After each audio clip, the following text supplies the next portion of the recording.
Bagaimana mungkin 313 orang dengan perlengkapan seadanya, berani menghadapi 1000 pasukan bersenjata lengkap, dan justru keluar sebagai pemenang? Apa yang sebenarnya terjadi di Padang Badar?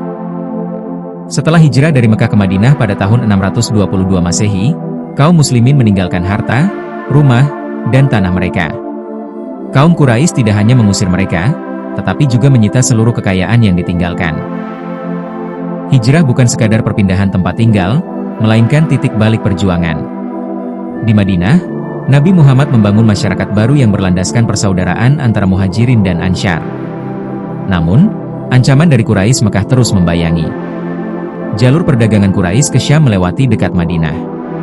Kafilah dagang mereka menjadi simbol kekuatan ekonomi yang selama ini menindas kaum muslimin. Ketegangan memuncak ketika Nabi Muhammad mengetahui adanya kafilah besar Quraisy yang dipimpin Abu Sufyan, sedang kembali dari Syam menuju Mekah. Kafilah itu membawa harta dalam jumlah besar, sebagian diyakini berasal dari kekayaan kaum muslimin yang dirampas. Nabi bermaksud mencegat kafilah tersebut sebagai bentuk tekanan ekonomi, bukan untuk memulai perang besar. Namun rencana ini berubah drastis, ketika Abu Sufyan berhasil mengirim utusan ke Mekah untuk meminta bantuan. Quraisy merespons dengan mengerahkan sekitar 1000 pasukan lengkap dengan persenjataan, dipimpin oleh para pembesar seperti Abu Jahal. Pasukan muslim berjumlah sekitar 313 orang. Mereka hanya memiliki 2 ekor kuda dan sekitar 70 unta yang digunakan secara bergantian. Persenjataan pun sangat terbatas, sementara pasukan Quraisy datang dengan 1000 prajurit, 100 kuda, dan perlengkapan perang lengkap. Pasukan muslim bergerak menuju sebuah tempat bernama Badar, sebuah lembah dengan sumur-sumur air strategis. Atas saran seorang sahabat, posisi diatur agar kaum muslim menguasai sumber air. Sebuah strategi sederhana namun sangat menentukan. Malam sebelum perang, hujan turun. Bagi kaum muslimin, hujan itu memadatkan pasir sehingga memudahkan pergerakan.